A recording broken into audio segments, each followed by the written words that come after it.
The combination of the current shortage of available housing and higher interest rates are causing buyers to hold off in purchasing homes, while sellers hold off on listing their property due to the reduced buyer demand and the unwillingness to trade in their current lower interest rate for a significantly higher borrowing cost for their next property. Both existing homes and pending home sales continue to slow as we move into winter. Hi, this is Bill Kuklinski from the Home Premier team, and this is your November market update.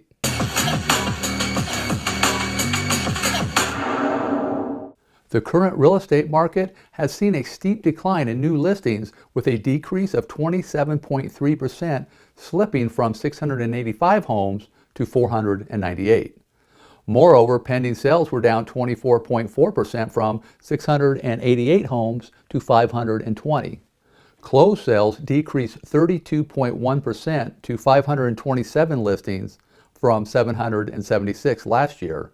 Despite these worrying trends, the average home was able to sell in 18 days like the previous November, suggesting that buyers still have an appetite for homes on the market.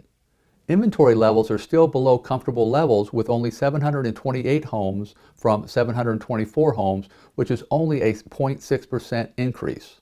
The month supply of inventory was up 10% from 1 month to 1.1 month.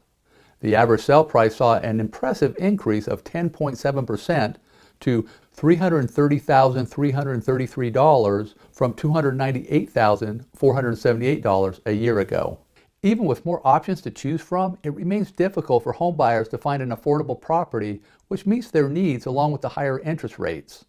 According to Realtor.com, high home prices combined with soaring borrowing rates have left the average home buyer now paying 77% more on their loan each month compared to the same period just a year ago.